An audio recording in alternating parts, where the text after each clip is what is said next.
नमस्कार, आदाब। आप देख रहे हैं द जस्टिस हिंदी। पश्चिम बंगाल के चुनावी माहौल में इस वक्त सियासी पारा चरम पर है, लेकिन इस बार चर्चा सिर्फ नेताओं की नहीं बल्कि एक ऐसे पुलिस अधिकारी की हो रही है जिनकी एंट्री ने पूरे चुनावी मैदान में हलचल मचा दी है। हम बात कर रहे हैं आईपीएस अजयपाल शर्मा की, जिन्हें यूपी का एनकाउंटर स्पेशलिस्ट कहा जाता है, और अब उनकी तैनाती ने बंगाल की राजनीति में एक नया मोड़ ला दिया है। दरअसल पश्चिम बंगाल में दूसरे चरण के मतदान से पहले चुनाव आयोग ने उन्हें ऑब्जर्वर के तौर पर तैनात किया है। तैनाती के साथ ही उन्होंने तृणमूल कांग्रेस के उम्मीदवार जहांगीर खान को कड़ी चेतावनी दे दी है। वायरल वीडियो में अजयपाल शर्मा साफ कहते नजर आ रहे हैं कि अगर वोटरों को डराने या धमकाने की शिकायत मिली तो अच्छे से खबर ली जाएगी और बाद में रोने का भी मौका नहीं मिलेगा। बताया जा रहा है कि उन्हें शिकायत मिली थी कि जहांगीर खान के समर्थक मतदाताओं को डराने की कोशिश कर रहे हैं। इसके बाद अजयपाल शर्मा खुद एसएसबी, एफएसटी और क्यूआरटी टीम के साथ मौके पर पहुंचे और छापेमारी की। यह पूरा मामला दक्षिण 24 परगना के फाल्टा विधानसभा क्षेत्र का है, जहां से जहांगीर खान चुनाव लड़ रहे हैं। जब अजयपाल शर्मा मौके पर पहुंचे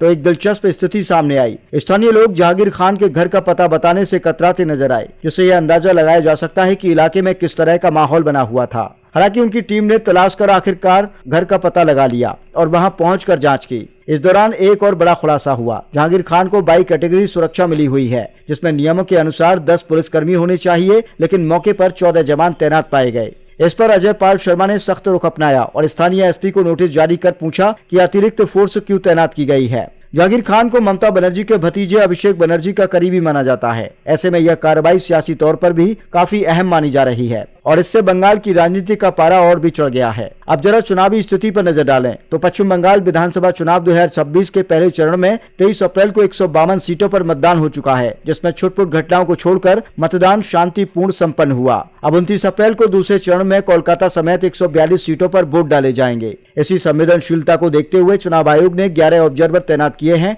जिसमें सबसे ज्यादा चर्चा अजयपाल शर्मा की हो रही है। अगर उनके करियर पर नजर डालें तो 41 वर्षीय अजयपाल शर्मा मूल रूप से लुधियाना के रहने वाले हैं और आईपीएस बनने से पहले एक डेंटल सर्जन थे। उन्होंने पटियाला के सरकारी मेडिकल कॉलेज से बीडीएस की पढ़ाई की और साल 2011 में आईपीएस बने। अपने करीब 15 साल के करियर में उन्होंने 500 से ज्यादा एनकाउंटर किए हैं, जिनमें 15 अपराधी मारे गए जबकि बाकी को गिरफ्तार किया गया। जौनपुर में एसपी रहते हुए उन्होंने महज 22 महीनों में 136 एनकाउंटर कर एक रिकॉर्ड बना दिया था। इसके अलावा वह हाथरस, शामली, रामपुर और जौनपुर जैसे जिलों में कप्तान रह चुके हैं और फिलहाल प्रयागराज में additional CP law and order के पद पर तैनात हैं। महाकुंभ जैसे बड़े आयोजन में भी उनकी भूमिका अहम रही है। हालांकि उनका करियर पूरी तरह विवादों से दूर नहीं रहा। साल 2020 में एक महिला ने उन पर शादी का आरोप लगाते हुए एफआईआर दर्ज कराई थी, जिससे मामला काफी चर्चाओं में रहा। हालांकि बाद में जांच में उन्हें क्लीन चिट मिल गई और वे अपने पद पर बने रहे। कुल मिलाकर बंगाल के चुनावी माहौल में अजयपाल शर्मा की एंट्री ने साफ कर दिया है कि इस बार चुनाव में कानून व्यवस्था को लेकर कोई समझौता नहीं होगा।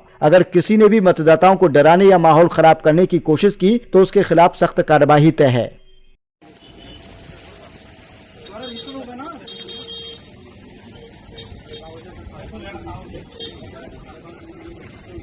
आने वाले कह रहे हैं वो नहीं है, वो नहीं है।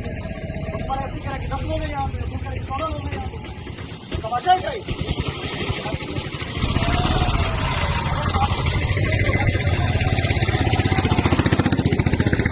आसपास के जितने भी लोग हैं अच्छी तरह से समझ लें कि अगर किसी ने बदमाशी करी तो उनका कायदे से इलाज किया जाएगा। फिर अगर कहीं से खबर आ गई कि किसी ने कोई खुराफात करने की, किसी को परेशान करने की कोशिश की है, तो फिर उसकी खबर फिर अच्छे से लेंगे हम।